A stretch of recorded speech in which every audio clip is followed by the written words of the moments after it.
Hi, and welcome to another edition of Strategic Business Insights. Today we're going to talk about leadership and how to be a good leader. I'm going to give you 4 pillars of being a good leader. Are there more? Of course there are more. There is countless others. But these are 4 that I'm going to provide today that I hope will help you be a more effective leader in whatever capacity you have within your life. Number 1, you're the boss. Use your authority judiciously. Be fair, right? One of my favorite authors is John Maxwell. He has a number of books about leadership, but there's one area where I kind of disagree with him. He always talks about the distinction between you're not a leader if you just have people following you because of authority, the authority you have. The sign of a true leader is one where people follow them voluntarily.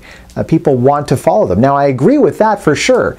But the reality is that most times you are also the boss. You are the boss. Now, people may be following you voluntarily, and that's fantastic.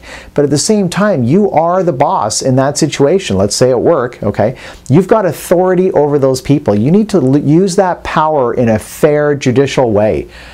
So number 1 is be fair with the people who you're leading. If you're not fair, the whole thing is going to collapse. Number 2, you need to know that you don't need domain expertise in the area in which you're a leader. In other words, if you don't know, like my brother, for example, he has a team of people that report into him, okay, and he doesn't necessarily have as much knowledge in those areas that they work as they do. You don't need it. If you're a manager or a leader, your skill set is to lead and to manage. That is an entirely different skill set. You don't need to have domain expertise in the area in which you're a leader. What you need is leadership skills. And just the awareness of that will help as you lead those people forward. You need to focus on management skills and leadership skills to be an effective leader. Number 3, if you go in this with a selfish motive of what can I squeeze out of these people, it's not going to work. And aside from that, it's just not the right thing to do. You need to help these people become better people. You need to help these people succeed at work. Most people want to do a good job. It's a natural human instinct. People want to succeed. They want to do a good job. If you're a leader, help your people become better people. If you do that, whatever it is you want out of the game, it's going to happen anyway. But you need to do it by helping them develop themselves. That's going to make them happy, and it's going to increase productivity. There's all kinds of research about this, where if you focus on helping people grow, their productivity goes up dramatically. So you'll end up getting more out of them if you have an unselfish... You see the paradox? The most selfish thing you can do as a leader is be unselfish and help them grow. Because when they grow, they become more productive and happier, and that leads to you getting what you want at the same time. So don't go into leadership or into your management role with a selfish motive. Go in there with the idea of helping your people become better people and grow as individuals. If you do that, you're going to get what you want anyway. Okay? And number 4, focus on the positive. There's been, again, tons of research on positive psychology.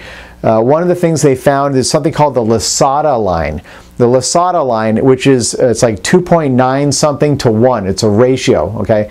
And basically what they've, essentially 3 to 1 to make it easy for the numbers. But essentially what they found is that the number of positive occurrences, in other words, the number of positive things in a person's life needed to offset 1 negative is 2.9 something. So let's say it's 3. So you need 3 positive to outweigh 1 negative in a person's life. Okay.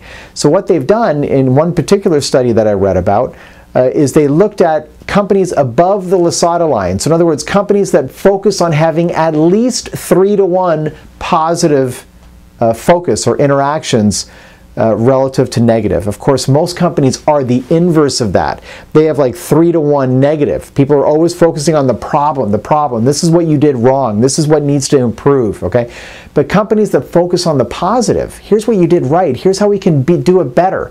And focus on the positive and celebrating victories beyond that 3 to 1 ratio, they were like 30% more productive, or 37% higher sales, 20% higher accuracy, all kinds of significant improvements in productivity when you have a positive approach. So if you want to be a better leader, again, 4 things. Number 1, use your authority fairly. Okay. Number 2, you don't need domain expertise. Focus on the skill set of being a good manager, being a good leader. Right? That's what you need more than anything else.